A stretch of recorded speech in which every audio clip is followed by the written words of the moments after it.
Hello friends, welcome to my channel Kahkasha YouTuber channel में आपका बहुत बहुत स्वागत है, वेलकम है। तो फ्रेंड्स, हम आपको बता दें, इंडियन आइडल सीज़न 12 के विनर पवनदीप राजन ने लाइव आकर एक और नया गाना सुनाया है अपने फैंस को, अपने चाहने वालों को। और फैंस काफ़ी ज़्यादा उनके ऊपर प्यार लुटा रहे हैं, क्योंकि पवनदीप राजन काफ़ी टाइम से हॉस्पिटल में एडमिट थे और उनका कोई भी कॉन्सर्ट देखने को नहीं मिला है उनके फैंस को। तो इसी के चलते हुए जैसे ही पवनदीप राजन को थोड़ा सा वक्त मिलता है, वो अच्छा महसूस करते हैं, एक ना एक नया गाना, नया सॉन्ग वो लेकर आ जाते हैं अपने फैंस के लिए। तो चलिए दोस्तों, इस पर पूरी नज़र डालते हैं हम कि आखिर पवनदीप राजन ने कौन सा गाना गाया है और अपने फैंस को क्या बोला है। तो पूरी खबर जानने के लिए आपने अभी तक हमारे चैनल को सब्सक्राइब नहीं करा है, सब्सक्राइब कर लें और बेल आइकन भी ज़रूर दबा दें, ताकि अगली नोटिफिकेशन आपको सबसे पहले मिले। तो दोस्तों, जैसा कि हमने अपनी पिछली वीडियो में भी बताया है कि पवनदीप राजन और जो अरुणिता हैं, उन दोनों का लाइव कॉन्सर्ट आने के पूरे चांसेस हैं। अगर हम 100 की बात करें तो 80% चांसेस हैं कि ये दोनों साथ में कॉन्सर्ट करेंगे। लेकिन दोस्तों, अभी उसमें थोड़ा सा वक्त है और लाइव आने के बाद में पवनदीप राजन ने एक नया गाना और नया जो सॉन्ग है वो और भी अपने फैंस के लिए डेडिकेट करा है। और लाइव आने के बाद में उन्होंने गाना गाया है, सैंटी सॉन्ग है। जैसे कि वो हमेशा ही इमोशनल सॉन्ग गाती हैं, उसी तरीके से आज भी वो इमोशनल सॉन्ग गाते हुए नज़र आए हैं। उन्होंने फिर से दर्द भरा गीत चुना है। आखिर ये इतने इमोशनल क्यों हो रहे हैं पवनदीप राजन? तो इसका सवाल का जो जवाब है वो सारी जनता जानना चाहती है। जितने भी फैंस हैं पवनदीप राजन के, वो इसी बात को लेकर बैठे हुए हैं कि पवनदीप जब भी आते हैं और जब भी लाइव आते हैं या फिर उनका कोई भी सॉन्ग सोशल मीडिया पे या फिर वो अपने ऑफिशियली चैनल पर अपलोड करते हैं, तो वो इमोशनल सॉन्ग ही क्यों होता है। तो ऐसे में हम बता दें आपको दोस्तों कि पवनदीप राजन का जो भी एक टच है, जो भी एक इमोशन निकलते हैं, वो हमेशा इमोशनल सॉन्ग में ही निकलते हैं। और इसीलिए शायद वो जब भी आते हैं वो इमोशनल सॉन्ग ही गाते हैं। तो कई बार क्या होता है कि जो जनता है वो इस पर कमेंट्स करने लगती है कि पवनदीप को शायद अरुणिता की याद आ रही है, पवनदीप को शायद अपने पुराने दिन याद आ रहे हैं, इसलिए वो इतने सैंटी सॉन्ग गा रहे हैं। और कुछ लोग कहते हैं कि पवनदीप भाई आप अरुणिता को भूल जाओ। तो कुछ लोग ये कहते हैं भाई आप अपनी हेल्थ का ध्यान रखो। कुछ लोग ये कहते हैं कि पवनदीप भाई आप पहले अच्छे से रिकवर कर लो और आने वाले टाइम में आपकी बहुत सारे कॉन्सर्ट आएंगे। तो दोस्तों, हर फैंस अलग अलग अपनी राय पवनदीप राजन को दे रहा है। कुछ अच्छे कमेंट्स भी आते हैं, कुछ यहाँ पे नेगेटिव कमेंट्स भी आ जाते हैं पवनदीप राजन को लेकर। लेकिन पवनदीप की कोई भी कमेंट को इतना ज़्यादा सीरियस नहीं ले रहे हैं अभी, क्योंकि उन्हें पता है कि जो फ़ैन होते हैं वो मिले जुले होते हैं। कुछ नेगेटिव पॉइंट भी बताते हैं, कुछ पॉजिटिव पॉइंट भी बताते हैं, इसलिए इन सारी चीज़ों पर रिएक्ट वो नहीं कर रहे हैं।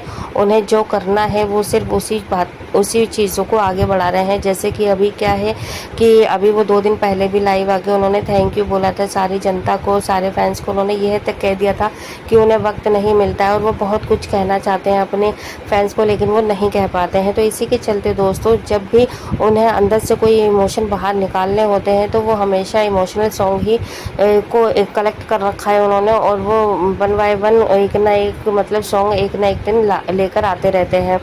और इसी के चलते दोस्तों देखिए, अभी क्या है कि पवनदीप राजन को जो इमोशनली गाने वो आ रहे हैं, तो इसके पीछे कई सारे रीज़न हो सकते हैं। जैसे कि अभी क्या है कि उनका जब पिछले महीने 5 मई को एक्सीडेंट हुआ था, जिसमें कि उनकी गाड़ी बहुत ज़्यादा चोटिल हो गई थी। एक्सीडेंट में उनकी गाड़ी एकदम चकनाचूर हो चुकी थी और पवनदीप राजन भी बस कहते ना कि दूसरी ज़िंदगी मिली है उनको, मौत के मुंह से वापस आए हैं वो। इस कदर भयंकर एक्सीडेंट हुआ था। और देखिए, एक्सीडेंट के नाम से ही है ना एकदम रूह सी काँप जाती है, क्योंकि उसमें जो चोट लगती है, उसमें जो दर्द होता है, दुख होता है, वो अचानक होता है, जिसकी पहले से कोई भी प्लानिंग नहीं होती है। तो यहाँ पर दोस्तों, पवनदीप राजन भी बस अपने घर से निकले थे एक इवेंट के लिए, अहमदाबाद जाने के लिए। और वो वहाँ तक पहुँचने से पहले ही उनका इतना भयंकर एक्सीडेंट हो गया, जो कि उन्होंने शायद ख्वाब में भी नहीं सोचा था कि कभी वो 1 महीने के लिए बेड पे रहेंगे, वो भी आईसीयू के हॉस्पिटल के। तो दोस्तों, ये बहुत बुरी घटना घटित हुई है। और शायद सबका यही कहना है कि है ना, ये पवनदीप राजन को किसी की नज़र लग गई, जिसका खामियाजा उन्हें उठाना पड़ा। तो दोस्तों, हम यही कहना चाहेंगे कि जो होता है वो अच्छे के लिए होता है। और देखिए अगर इसमें कोई अच्छाई नहीं छुपी होती तो शायद ये एक्सीडेंट भी नहीं होता, और ऊपर वाला भी हर किसी के साथ में ये दुख तकलीफ़ें नहीं देता। जो बर्दाश्त कर सकता है, जो सहन कर सकता है, उसी को ही ऊपर वाला ये सारी दुख और तकलीफ़ देता है। नहीं तो आप खुद सोचिए, हर किसी के हिस्से में दुख तकलीफ़ें भी नहीं होती हैं। तो दोस्तों यहाँ पर अगर पवनदीप राजन का एक्सीडेंट हुआ तो ये अच्छा ही तो हुआ, उन्हें असली और नकली की पहचान पता चल गई, उन्हें अच्छे दोस्त और नकली दोस्तों की पहचान मिल गई। क्योंकि ऐसे बुरे वक्त में ही हमें पता चल पाता है कि कौन हमारा अपना है और कौन अपनेपन की आड़ में मतलब एक दोगला व्यवहार कर रहा है, बिहेव कर रहा है। तो इसीलिए यहाँ पे दोस्तों देखो, एक हम बहुत बड़ा एग्जांपल ले लेते हैं यहाँ पे पवनदीप के फ्रेंड का। देखिए यहाँ पे इंडियन आइडल के सेट पर उनके बहुत गहरे गहरे दोस्त बने थे, चाहे वो साइली हो, दानिश हो, या फिर हम अरुणिता की बात करें, और भी कई दोस्त थे, लेकिन कोई भी पवनदीप से मिलने के लिए नहीं आया। लेकिन हम यही कहेंगे, अगर किसी और के साथ में ये घटना घटित होती तो पवनदीप राजन ज़रूर जाते हैं उनसे मिलने के लिए, क्योंकि जैसा हम लोग उनका नेचर जानते हैं, जैसा हम उन्हें समझते हैं, उसके हिसाब से पवनदीप राजन ज़रूर जाते हैं। और सबसे बड़ा एग्जाम्पल तो यही है कि पवनदीप राजन ने सबसे ज़्यादा जिसे अपना माना था दोस्तों में, वो थी अरुणिता कांचीलाल।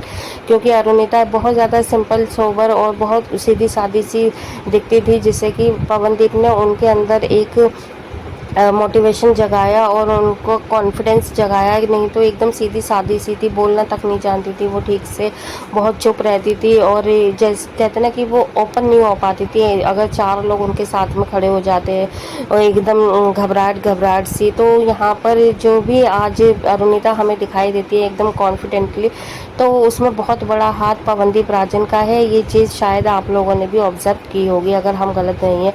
बस अगर हम बात करें यहाँ पे इंडियन आइडल के सेट के दोस्तों की, तो यहाँ पे सबसे ज़्यादा जो हमें पसंद आए वो थे निहाल, जो कि पवनदीप राजन से पिछले दिनों मिलने के लिए आए थे। उनके साथ में गाना गाया, दोनों ने एंजॉय किया, पुरानी बातें याद करी, हंसी मजाक किया, जिससे कि पवनदीप राजन काफ़ी ज़्यादा खुश भी नजर आए।